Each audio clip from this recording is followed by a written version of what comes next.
الأنبياء والمرسلين سيدنا محمد وعلى آله وصحبه أجمعين ورب اشرح لي صدري ويسر لي أمري واحلل عقدة من لساني يفقه قولي أما بعد. Para hadirin dan hadirat, para guru, para asatidzah, para orang tua, tokoh masyarakat sepuh, dan tentunya daripada Ketua DKM Musalah Hayatul Abidin, yaitu Bapak Haji Abdul Aziz.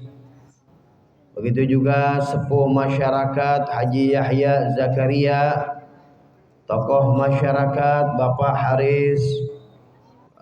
Haris Gunawan, Ketua RT 05 RW 03, Bapak Endra Wijaya, Ketua RT 1 RW 3, Bapak Abdul Hakim, Ketua Panitia Ustadz Agus Prasetyo, para guru, orang tua yang ada, semua yang ada di tempat ini, yang sama-sama kita berada di sini, yang tujuan kita mencari senyum dari Nabi Muhammad SAW. Kita semua kumpul di sini sama-sama mencari kecintaan kepada Nabi Muhammad SAW. Maka berharap kepada Allah yang hadir wajah-wajahnya dikenal oleh Nabi Muhammad. Khususnya ketika nanti kita dalam keadaan sakaratul maut, maka di situ kita berharap ada Sayyidina Muhammad sallallahu alaihi wasallam bisa memberikan syafaat kepada kita. Khususnya ketika kita nanti sudah masuk ke dalam kubur. Ini di sini kita semuanya camat ya, betul? Semuanya calon mati. Kita semuanya akan meninggal dunia. Tapi nggak usah khawatir, karena hidup 2 kali. Hidup 2 kali apa sekali ya? Hidup 2. Udah belajar berarti, udah ngaji ini. Hidup 2 kali. Hidup pertama kita sekarang di dunia, hidup yang kedua adalah di akhirat. Maka kita berharap kepada Allah, majelis yang kita hadir di tempat ini adalah untuk membuat ikatan kepada Sayyidina Muhammad sallallahu alaihi wasallam.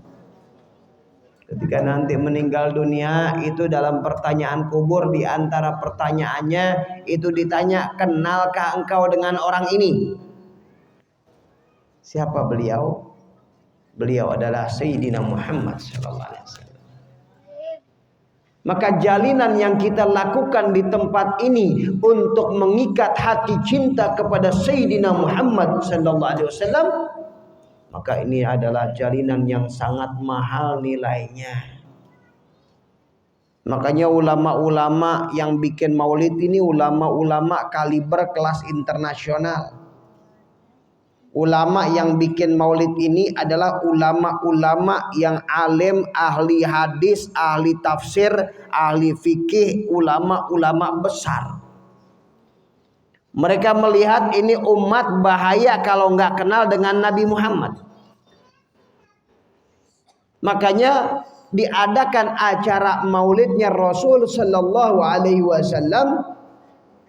Tujuannya agar hati kita ini kenal kepada Nabi Muhammad. Apa sih manfaatnya kenal? Manfaatnya kenal dengan Nabi Muhammad. Contohnya. Dulu bangsa Arab itu terkenal dengan bangsa yang jahiliyah. Jahiliyah mereka terkenalnya pada saat itu bukannya primitif, bukan. Jahiliyah karena mereka nggak dekat sama Allah. Mereka nggak kenal kepada Allah. Kalau bicara tentang bisnisnya, mereka udah ekspor impor. Pakaiannya mereka pakai baju sutra. mahal-mahal. Tapi dikatakan jahiliyah kenapa? Karena mereka nggak punya kedekatan kepada Allah, tidak kenal kepada Allah, maka itulah yang disebut dengan jahiliyah. Tapi hebatnya, ketika mereka kenal dengan Nabi Muhammad SAW, itu dibentuk oleh Rasul SAW hanya 23 tahun. Jadi Rasulullah di Mekah 13 tahun, di Madinah 10 tahun. 13 tahun, 23 tahun. Dengan dibentuk 23 tahun, hasilnya apa? Hasilnya dalam perjalanan beliau sallallahu alaihi wasallam dalam 23 tahun itu, bangsa Arab sudah berkiblat kepada Nabi Muhammad sallallahu alaihi wasallam. Sehingga keadilan, kedamaian, ketentraman itu terlihat karena memang beliau, Nabi kita Muhammad sallallahu alaihi wasallam, beliau membawa misi perdamaian. Beliau membawa rahmatan lil alamin. 23 tahun selesai. Oh, ada negara penjajah yaitu Romawi pada saat itu. Itu sebelum Rasul meninggal, beliau sudah bikin pasukan namanya Ghazwatul Mu'tah. Dipimpin oleh Usamah bin Zaid. Mereka perangi, mereka ada daripada pasukan-pasukannya, mereka perangi negara-negara yang menjadi penjajah. Walau pada saat itu belum berhasil, tapi subhanallah di zaman Sayyidina Umar bin Khattab radhiyallahu an, hasil cetakan yang keluar dari madrasahnya Nabi sallallahu alaihi wasallam itu dapat menaklukkan Romawi. Romawi ditundukkan oleh umat Islam, baik itu di Syam, di Palestinanya, ataupun pada saat itu Romawi di daerah Italinya, di Roma Itali, di Spanyol, itu tunduk kepada umat Islam. Hebat gak? Berapa lama dididik oleh Nabi? 23 tahun. Ada lagi negara yang besar pada saat itu, negara adikuasa Persia. Itu pun sama di zaman Sayyidina Umar, mereka tunduk kepada umat Nabi Muhammad SAW. Apakah umat Nabi banyak jumlahnya? Enggak. Pasukan umat Islam enggak banyak. Pasukan umat Islam sederhana, senjatanya pun sederhana. Kenapa kok mereka bisa menang? Ya, karena Rasul sallallahu alaihi wasallam mendidik para sahabat agar hati mereka bergantung kepada Allah. Ini resepnya. Ini rahasia yang paling mahal. Sambungkan hati kepada Allah sebagaimana baginda Rasul sallallahu alaihi wasallam menyambungkan para sahabat hatinya kepada Allah, maka di situ Allah berikan kemenangan-kemenangan. Hati para sahabat bergantung kepada Allah. Walau jumlah musuhnya besar, diantaranya adalah perang Khaybar. Tahu perang Khaybar? Ada namanya perang Khaybar. Perang Khaybar ini perang umat Islam melawan orang-orang Yahudi. Berapa jumlahnya umat Islam? Dari banyak riwayat diantaranya dikatakan umat Islam jumlahnya 1.800 orang. Orang Yahudi 10.000 atau 11.000. Banyakan mana? 1.800 sama 10.000, banyakan mana? Banyakan 10.000. Itu Yahudi 10.000 pasukan melawan umat Islam hanya 1.800 pasukan. Belum lagi Yahudi sudah punya senjata yang lengkap, sudah ada bom meriam pada saat itu, umat Islam nggak punya. Tapi anehnya Anehnya yang ketakutan bukan orang Islam, yang ketakutan orang-orang Yahudi gemeteran. Kenapa?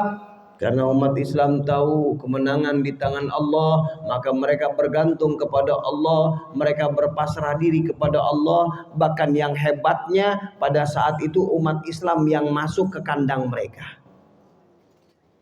Ini 1800 loh, dengan 10.000.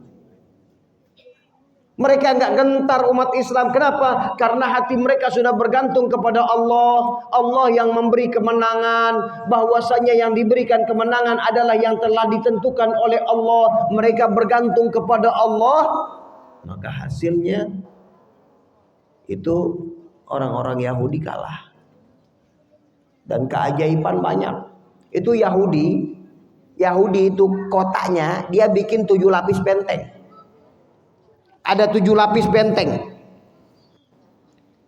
Pintu gerbangnya itu nggak kuat diangkat kecuali 40 orang.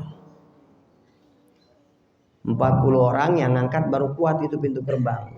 Ini keajaiban Allah kasih Sayyidina Ali bin Abi Thalib radhiyallahu an. Pada saat itu beliau menjebol pintunya, beliau buka itu pintu, beliau dobrak itu pintu, beliau jebol itu pintu, masuk pasukan kaum muslimin. Itu beliau hanya seorang diri. Ngejebol pintu hanya seorang diri, padahal pintunya nggak kuat diangkat kecuali 40 orang. Keajaiban. Kayak saudara kita ini sekarang di Palestina nih.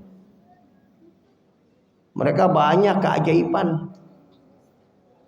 Banyak keistimewaan yang ada pada mereka sekarang.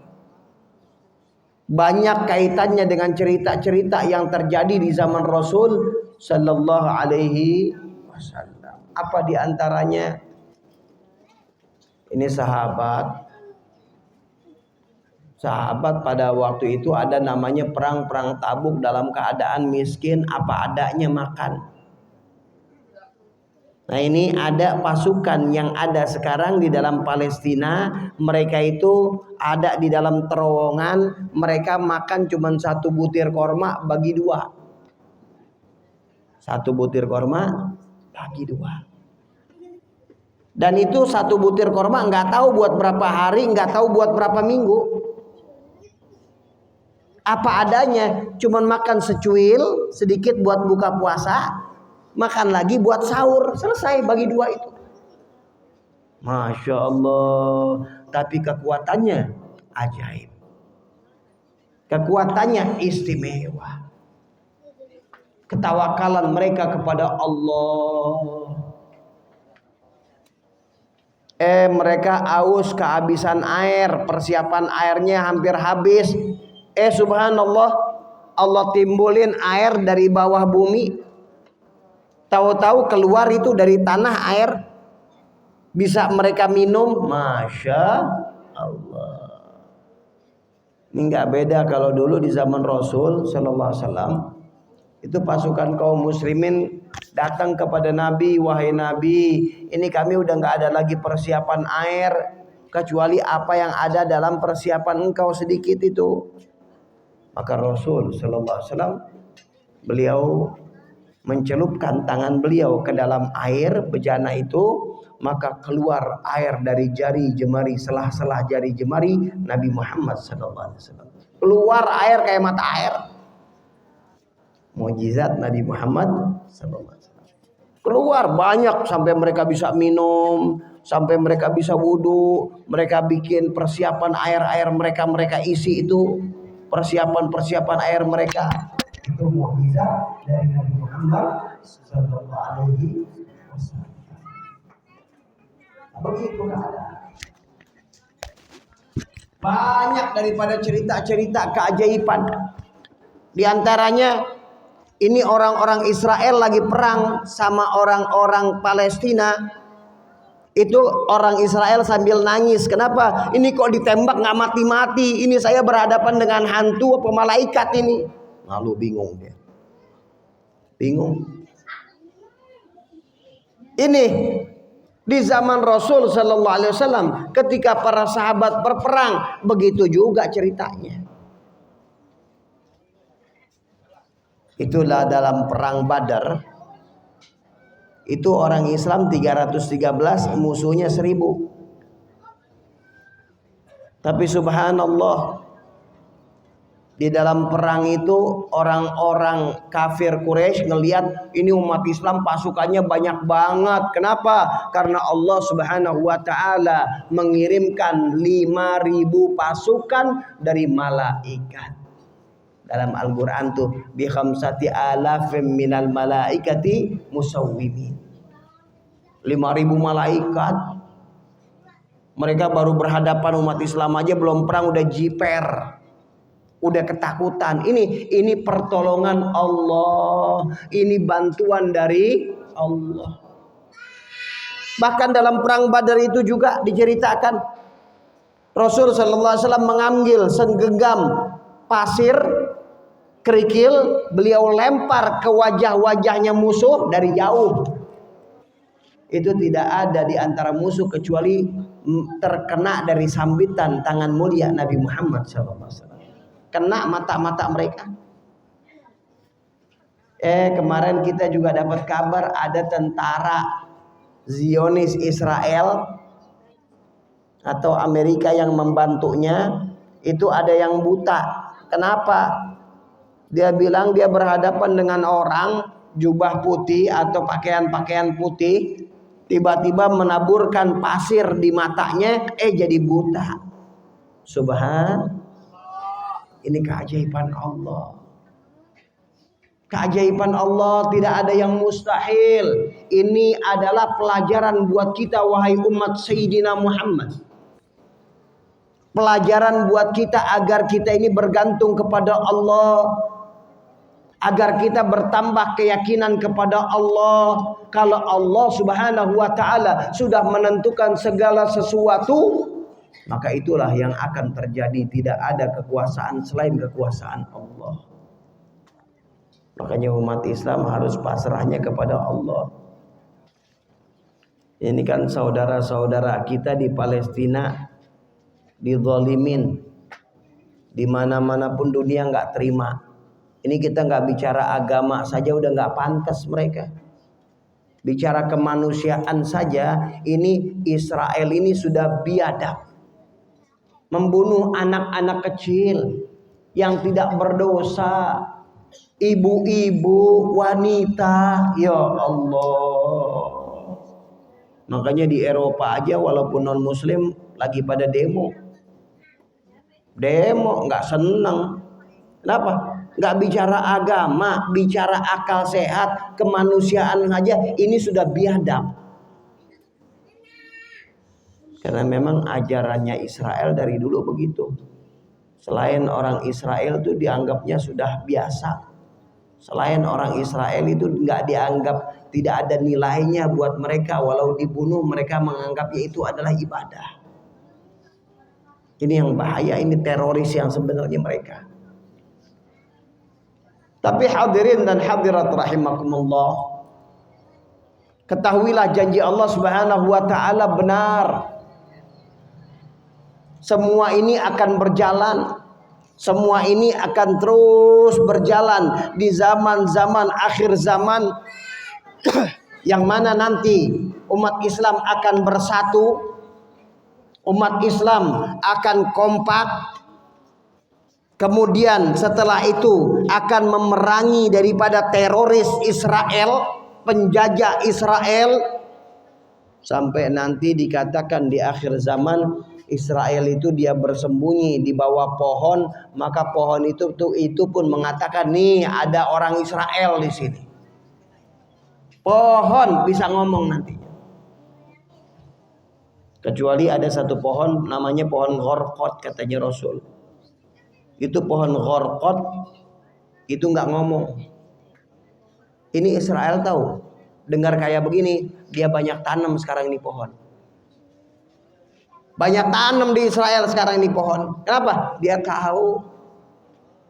Dia tahu kebenaran dari Nabi Muhammad sallallahu alaihi wasallam. Cuma mereka sombong. Sombong, merasa dirinya mulia, merasa dirinya hebat, jadi nggak mau tunduk kepada kebaikan. Bukan berarti Yahudi itu nggak ada yang Muslim, ada yang dapat hidayah, ada. Tapi banyak di antara mereka ini yang nggak benar. Di zaman Rasul Sallallahu Alaihi Wasallam ada seorang ulama Yahudi yang besar, ulama Yahudi terkemuka, namanya Abdullah bin Salam. Ini Abdullah bin Salam datang kepada Nabi berikrar asyhadu an la ilaha illallah wa asyhadu anna Muhammadan Rasulullah. Masuk Islam. Masya Allah. Terus ini sahabat bilang, ini Abdullah bin Salam, ya Rasulullah, apa yang kau perintahkan untuk saya? Kata Rasulullah, ya udah kamu diam-diam dulu. Bahasa bebas kita, diam-diam dulu, jangan ngabarin keislaman kamu. Baik, dah bersembunyi di belakang, diam di belakang. Ketika datang orang-orang Yahudi, ini Yahudi ditanya, ya saudara-saudara sekalian, ya bagaimana menurut engkau Abdullah bin Salam? Oh, mereka jawab, itu ulama kami, itu orang hebat di antara kami, itu orang soleh, itu punya kami, itu aset kami. Wah, dipuji habis. Dah, selesai ngomong begitu, baru disuruh keluar sekarang. Ya, Abdullah bin Salam keluar. Abdullah bin Salam ngomong bahwasanya beliau sudah masuk Islam. Asyhadu an la ilaha illallah, asyhadu anna Muhammadan Rasulullah. Ini Abdullah bin Salam ngejelasin depan mereka bahwasanya beliau udah masuk Islam. Langsung itu Yahudi bilang, dia udah gila sekarang. Oh, dia lagi stres. Oh, dia ini. Oh, langsung dijelekin. Coba. Itu Yahudi itu modelnya. Langsung kontan, padahal tadi habis dipuji, habis dibilang itu ulama kami. Begitu dia tahu masuk Islam, langsung dibenci. Naudzubillah. Jadi hadirin, ini hikmahnya buat kita. Karena sifatnya Yahudi ini pengennya mecah belah terus. Yahudi dia sedikit, tapi cara dia itu adalah memecah belah bangsa. Ini kita ini banyak dipecah belah. Makanya ayo kita kompak. Jangan mau kita dipecah belah, kita semua saudara. Dari mana taunya? Iya, memang Saudi, memang mereka begitu, itu Yahudi. Di Madinah dulu ada dua suku besar, namanya Aus dan Khazraj. Itu terus ratusan tahun berantem gak baik-baik. Apa sebabnya? Karena di Madinah waktu itu ada Yahudi yang provokator, mecah belah. Yang satu pro A, yang satu pro B. Ini satu sama lain pura-pura manas-manasin. Akhirnya perang. Dia jual senjata jadi laku. Tuh. Jadi dia mengambil kesempatan daripada perpecahan. Makanya datang Islam aman, damai. Ada seorang Yahudi nggak seneng. Di bahasa bebasnya kita nih. Ini kok sekarang damai nih. Kok sekarang gabung nih? Ada namanya Syas bin Qais, ini orang Yahudi. Dia nggak senang. Dia panggil anak muda, sini, tuh pecah belah lagi, panas-panasin lagi tuh. Akhirnya ini anak muda Yahudi datang, ngobrol sama dua suku ini. Dari ngobrol, akhirnya manas-manasin. Oh, dulu kan orang tua kamu dibunuh sama dia. Oh, dulu kan begini, keluarin syair-syair berdarah. Sampai akhirnya ini anak-anak muda masing-masing udah ngangkat pedang. Masing-masing udah mau ngangkat pedang lagi. Akhirnya diketahui oleh Nabi Muhammad SAW. Dinasehatin, apakah kalian mau kembali kepada zaman jahiliyah? Setelah kalian dapat petunjuk, setelah kalian dapat hidayah, kalian mau kembali lagi kayak dulu? Bahasa bebasnya kita, Artinya apa? Artinya kalau dulu kalian itu lagi jalan nggak tenang, kenapa? Takut di belakang ada musuh. Mau ke sono nggak tenang, takut ntar ketemu musuh di sana, jiwanya nggak tenang. Kenapa? Karena selalu berpecah belah. Datang Islam aman, datang Islam menyatukan hati. Masya Allah. Ini dia. Jadi Yahudi nggak mau tuh kita bersatu. Makanya hadirin dan hadirat, ayolah kita bersatu. Ayo kita bersatu. Jangan mau kita dipecah belah. Betul. Ini lagi mau pesta demokrasi nih. Lagi mau pesta demokrasi. Jangan mau kita berantem ya. Enggak, kita nggak mau berantem. Kalau saya bicara tentang pilihan, saya masing-masing sudah tahulah. Masing-masing sudah punya pilihan. Tapi yang jelas, satu, kalau kita mau memilih, yang pertama adalah lakukan istikharah. Minta petunjuk kepada Allah. Yang kedua, musyawarah sama guru-guru, sama tokoh-tokoh yang mereka itu melakukan segala sesuatunya lillahi ta'ala. Bukan karena pro sana atau pro sini, tapi memang lillahi ta'ala. Karena orang-orang soleh itu hatinya Allah berikan cahaya. Allah berikan cahaya, yang mana yang baik, yang mana yang buruk dia bisa ikutin. Tujuannya adalah untuk kebaikan bangsa kita. Istikharah. Kedua, musyawarah.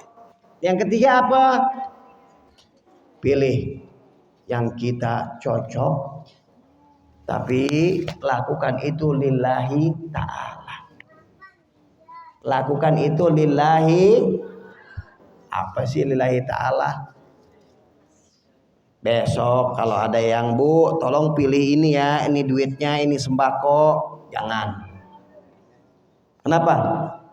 Kalau kita sudah cocok, Pak, kalau saya sudah cocok sama Bapak, nggak usah pakai duit, nggak usah pakai sembako, udah saya lillahi ta'ala. Tapi kalau dia mau sedekah ya terserah, betul. Kalau dia mau sedekah itu hubungan dia sama Allah. Tapi nggak harus kita memilih. Kenapa?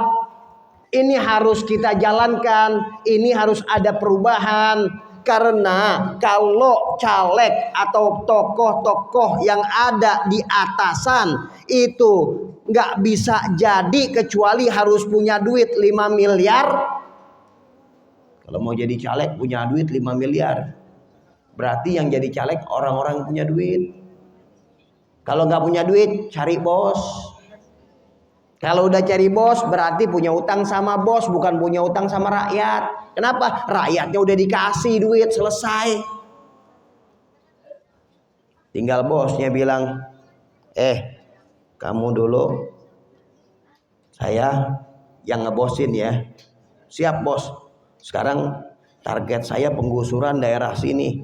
Ayo lakukan. Lalu nangis dah. Kenapa? Salah kita. Salah kita. Lagi bagaimana kita mau mempunyai tokoh-tokoh yang baik? Ini Indonesia nggak kekurangan orang baik loh. Orang Indonesia ini nggak kekurangan orang-orang pinter, orang-orang yang jenius, orang-orang yang punya jiwa sosial. Nggak kurang bangsa kita, banyak luar biasa. Tapi masalahnya nggak bakal bisa mereka itu mewakili rakyat karena dia nggak punya duit. Gimana mau punya duit? Baru dapat duit dikit, ngelihat, wah ini musola jendelanya rusak, udah ganti, dia yang bayar. Ngelihat ini ada anak yatim nggak sekolah, udah tuh sekolahin, bayarannya dikasih. Namanya juga orang baik. Banyak nggak orang Indonesia begitu? Banyak. Banyak luar biasa. Tapi kalau udah bicara tentang jadi pemimpin harus bayar, ya nggak punya duit. Yang punya duit siapa? Ya bos. Berarti kita menyerahkan ini kepada mereka. Kita yang rugi, betul. Ayo deh kita berubah yuk dikit-dikit. Saya nggak bicara lah siapa-siapa yang mau dipilih, terserah lah. Pokoknya istikharah tadi udah. Tapi lakukan lillahi ta'ala. Kalau kita mau ada perubahan, biar mereka juga nggak mikirin bagaimana caranya bayar, tapi mereka juga pikirin nanti bagaimana caranya berjuang untuk rakyat. Allahu Akbar. Betul. Setuju? Setuju? Nanti kalau ada yang gerilya, tolong pilih fulan gimana? Bingung. Ya udah deh tanya, Pak ini apaan? Ini sedekah. Ayo ya kalau sedekah sih nggak apa-apa lah Pak. Saya doain aja lah. Kalau memang jadi kebaikan mudah-mudahan menang. Tapi kalau bicara tentang pilih, pilih dengan istikharah. Ini bukan bicara tentang politiknya, ini bicara tentang sisi agamanya. Bicara tentang sisi agamanya, bagaimana cara memilih pemimpin yang baik. Kenapa? Karena ini penting buat kita. Pemimpin-pemimpin itu penentu. Kita ini difitnah, kita nanti dipecah belah, kita diadu domba. Siapa yang bisa nengahin kalau bukan pemimpin? Mudah-mudahan Allah jadikan kita semuanya bersatu ya. Jadi jangan ada pecah belah di antara kita. Kita semua saudara. Kita semua bangsa satu. Yang kita muslim sudah jelas saudara. Sama non muslimnya pun kita nggak mau dipecah belah. Biarin lakum dinukum waliyadin, selesai. Agama dia ya kita jalan aja sama-sama masing-masing. Dulu juga begitu ya. Dulu juga begitu. Baik, mudah-mudahan Allah jadikan perkumpulan ini perkumpulan mendatangkan rahmat. Allah panjangkan umur semuanya. Khususnya orang-orang tua kita yang ada di sini. Ya, tokoh-tokoh yang ada di sini masyarakat bisa mengayomi masyarakatnya. Panjangkan umur, sehat walafiat dalam taat kita semua. Kurang lebih mudah-mudahan Allah berikan qabul buat kita. Wal afu minkum. Wassalamualaikum warahmatullahi wabarakatuh.